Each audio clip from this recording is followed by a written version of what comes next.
Hi, I'm Becky Lyons. Welcome to Jesus Speaks in the Book of Mormon and in Dreams. I haven't done a video for a few days.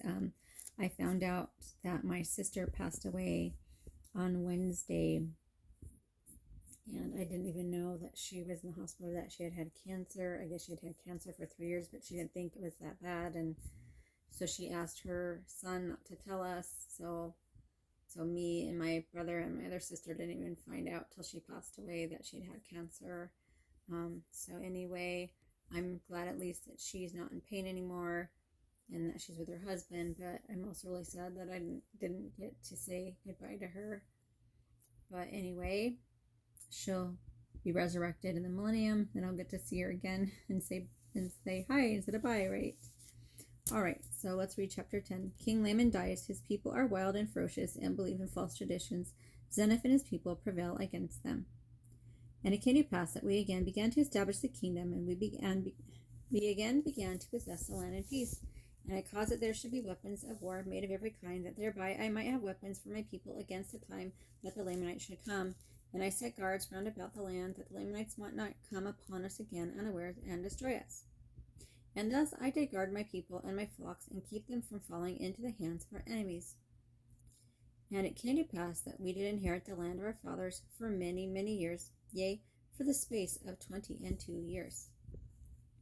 And I did cause that the men should till the ground, and raise all manner of grain, and all manner of fruit of every single kind. And I did cause that the women should go to spin and toil and work all manner of the fine linen, yea, and all cloths of every kind, that we might clothe our nakedness. And thus we did prosper in the land. Thus we did have continual peace in the land for the space of 22 years. And it came to pass that King Laman died, and his son began to reign in his stead. He began to stir his people up in rebellion against my people. Therefore they began to prepare for war, and to come up to battle against my people. But I had sent my spies out round about the land of Shemlon, that I might discover their preparations, and that I might guard against them, that they might not come up upon my people and destroy them. And it came to pass that they came up upon the north of the land of Shiloh with their numerous hosts, men armed with bows, and with arrows, and with swords, and with scimitars, and with stones, and with slings, and they had their heads shaved, that they were naked, that they were girded about with a leather girdle about their loins. So these men, they were completely naked, except for they had a little girdle covering their private parts, and their heads were completely shaved, so they didn't have any hair. And it came to pass that I caused that the women and the children of my people should be hidden in the wilderness, and I caused that all my old men that could bear arms, and that also all the young men that were able to bear arms, should gather themselves together to go to battle against the Lamanites. And I did place them in their ranks, every man according to his age. And it came to pass that we did go up to battle against the Lamanites. And I, even in my old age, did go up to battle against the Lamanites. And it came to pass that we did go up in the strength of the Lord to battle. There's a really important part, that they went up to battle in the strength of the Lord. So do you and I, when we go to our battles in our lives, do we go in the strength and power of the Lord, or we try to go in our own strength and power, because it'll never work?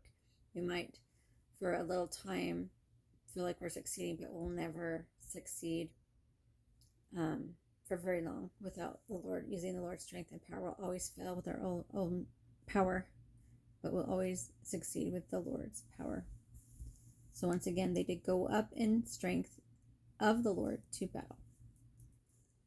Now the Lamanites knew nothing concerning the Lord, nor the strength of the Lord. Therefore they did depend upon their own strength, yet they were a strong people as to the strength of men. So the Lamanites, of course, did not believe in the Lord, and they depended upon their own strength and their own power.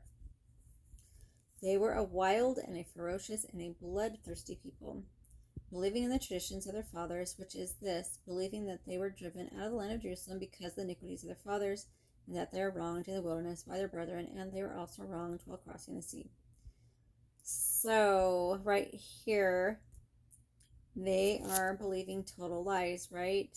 So obviously Laman and Lemuel didn't tell them the truth, because we have the truth of what really happened. So Laman and Lemuel lied to their posterity here and told them that they were forced to leave Jerusalem because the sins and iniquities of Lehi and and the brothers, that it was all like they were all sinning, which was a complete lie.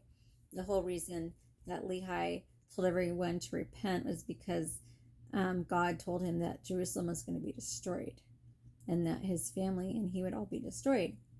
So there's the first lie. What does Satan always do? He always lies, and he always counterfeits everything that God does and turns it backwards and turns it all around on its head. So there's the first lie, that they were sent out of Jerusalem because the sins of Lehi, because Lehi was a sinning and a rebellious evil man, which is a lie. He was a righteous man who left because the Lord told him to leave. That's the first lie. And then Laman and Lemuel lied to their posterity, telling them that Laman and Lemuel were wronged in the wilderness by their brethren, and they are also wronged while crossing the sea. They weren't wronged. Who was the one that's beating the crap out of Nephi all the time and tied him up in the ship and almost killed him and beat him to death, like almost to death? Who was beating him up all the time, and angels of the Lord had to appear to them to tell them to stop beating up their brother?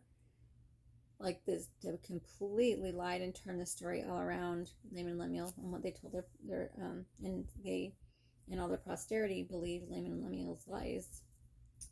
And again, also they were wronged in the land of their first inheritance after they had crossed the sea, and all this because that Nephi was more faithful and keep the commandments of the Lord. Therefore he was favored of the Lord. For the Lord heard his prayers and answered them, and he took their lead in the journey on the wilderness. And his brethren were wroth. I don't know. I'm getting constant text right now. I'm doing this video. I don't know. I'll have to check. I don't know what's going on. His brothers were wroth with him because they understood not the dealings of the Lord. They were wroth with him upon the waters because they hardened their hearts against the Lord. And again, they were wroth with him when they had